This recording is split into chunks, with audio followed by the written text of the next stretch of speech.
السلام عليكم ورحمة الله وبركاته. أهلا بكم حبايبي، نورتوني وشرفتوني في قناة المطبخ أسماء الشناوي. النهاردة هنعمل مع بعض تورتاية حلوة كده وصغننة بربع كيلو دقيق من الاسبونج، بس مش هنعملها بنص ولا بكيلو ولا أي حاجة، هو ربع كيلو بس. بس قبل ما نبدأ بقى في الوصفة بتاعتنا النهاردة، ما تنسوش تحطوا اللايك وتعملوا اشتراك للقناة وتشجعوني في التعليقات. يلا بينا نشوف هنعمل ايه. اول حاجه انا معايا ربع كيلو من الدقيق الاسبونج، ومعايا هنا انا معايا 4 بيضات. ده بيض صغير، فانتي لو البيض كبير هتحطي 3 بيضات. ومعايا ربع كوبايه من الميه، ومعايا معلقه من المحسن الجل، ومعايا فانيليا. انا بستخدم الفانيليا السايله بس انا حاليا ما عنديش.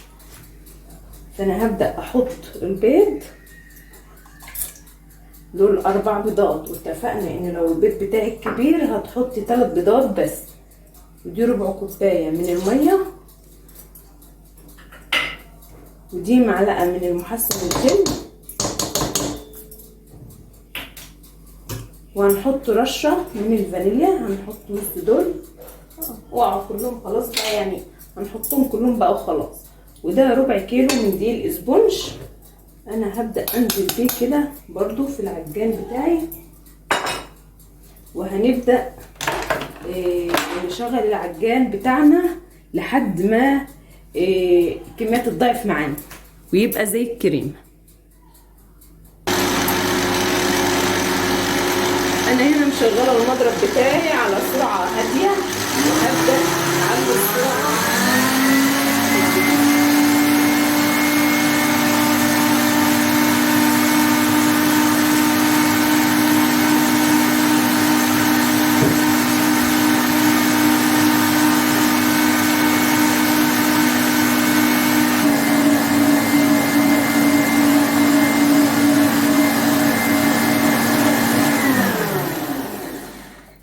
انا هنا خلاص كنت خلصت عجن فيها. ده بيكون القوام بتاعها، شايفين؟ يعني ببدأ بسرعة هادية، وبعد كده ببدأ اعلي السرعة بتاعتي واحدة واحدة. انا هنا كنت خلاص خلصت، شايفين؟ يعني القوام بتاعها زي قوام الكريمة بالظبط اهو. انا هبدأ يعني اشيل كل اللي في المضرب اهي كده. كانت الكيك بتاعنا خرج من الفرن. هي هشة جدا. انا خرجتها من الفرن قعدت حوالي يعني نص ساعة او ازيد. اختبرتها بسيخ من بتاع شيش طاووق او بخلة اسنان، وبعد نص ساعة بدأت افتح عليها الشواية من فوق علشان الوش بتاعها يتحمر زي ما انتم شايفين كده.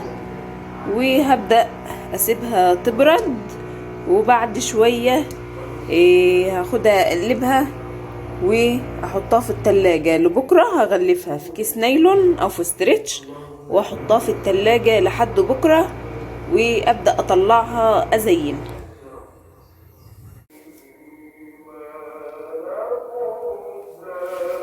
اهي ده شكل الكيك بتاعنا بعد ما خرجته من الحلة. شايفين الارتفاع؟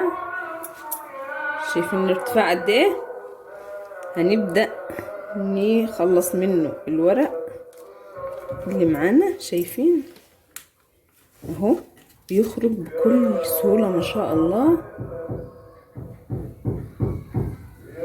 اهو.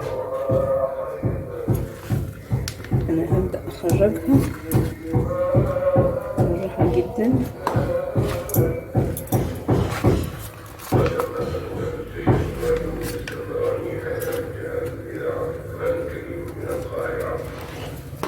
اهي شايفين؟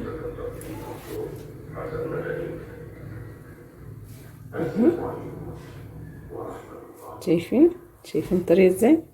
اهي اهي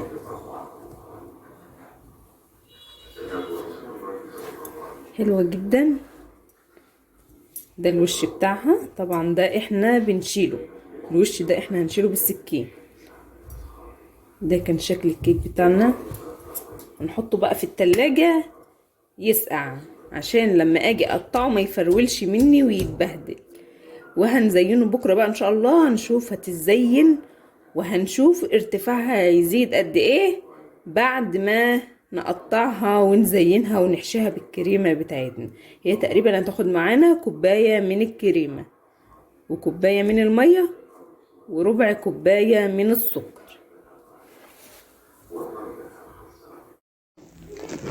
هنا خلاص كانت تورتتنا النهاردة، احنا كده كنا تاني يوم، فانا طلعت التورتاية من التلاجة وهبدأ اشيل الوش بتاعها. احنا اتفقنا ان الوش بيكون طبقة رقيقة، وبتكون يعني بتكون ملزقة شوية وكلها زفارة، يعني ريحة الزفارة بتاعت البيض كلها بتطلع في الوش اللي احنا بنشيله ده. هي بتكون طبقة رقيقة جدا مش بتأثر على الكيك ابدا. بعد كده هبدأ اقلب الكيك بتاعي وابدأ اشوف انا هقطعها كام طبقة، او اقسمها على كام طبقة. انا هنا اعملها 4، انت عايزة تعمليها 3 على براحتك. انا هنا اعملها 4 طبقات. هبدأ احط الترانش في الكيك واحط ايدي على الوش وابدأ اسحب الترانش من تحت واحدة واحدة كأني بعمل بومنشا. هنا خلاص انا كنت جبتها 4 حتات اهي، جبتها 4 طبقات.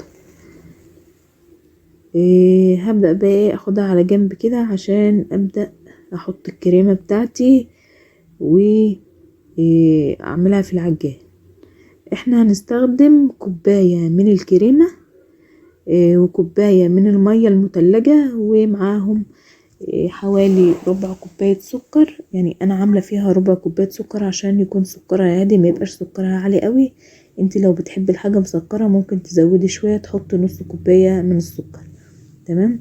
انا حطيت ربع كوباية سكر وربع حطيت ربع كوباية سكر وكوباية ماء مثلجة وكوباية من الكريمة. شايفين ملت معايا ما شاء الله العجان تقريبا كان نصه او ازيد من نصه. انا هنا بقى اشيله على جنب وابدأ انضف الحتة حواليا كده علشان ايه لما اجي اجلس ما يبقاش الكريمة عليها اي فتافيت من التورتة او من الكيك.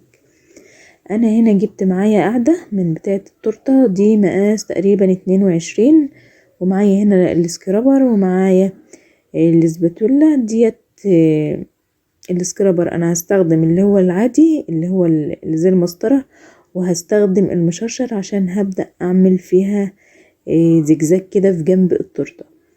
تمام. انا هنا جبت يعني حتة كده من الكريمة صغننة وحطيتها على القاعدة علشان الزق عليها طبقة الكيك علشان ما تتزحلقش او تقع.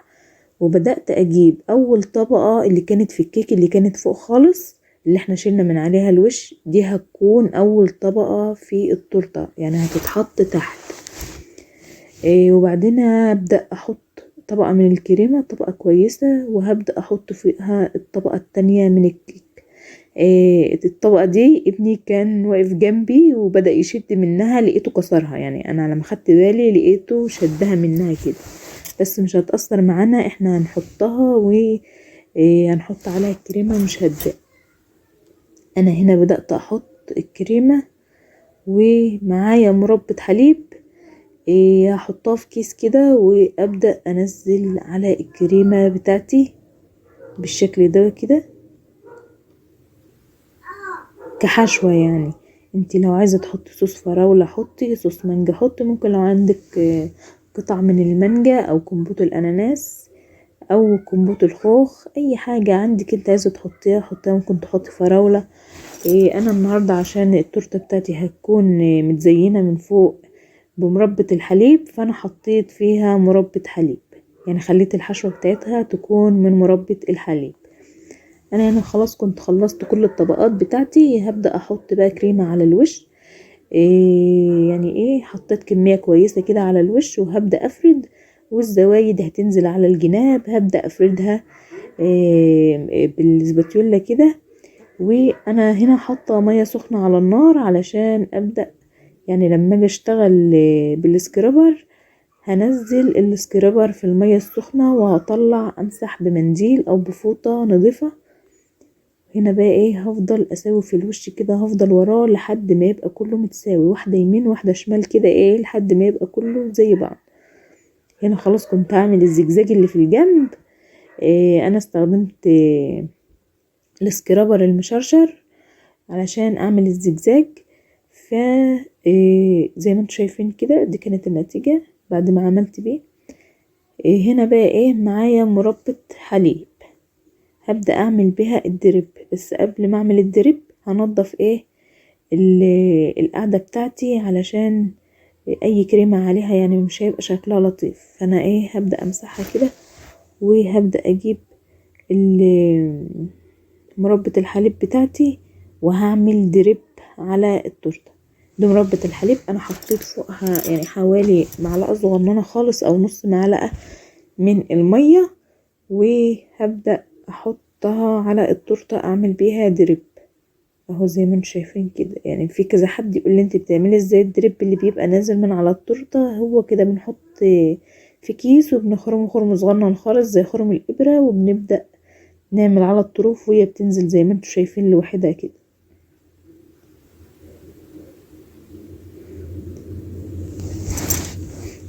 انا هبدأ بقى اشوف كده المكان اللي مفيش فيه دريب نازل هبدأ اظبطها.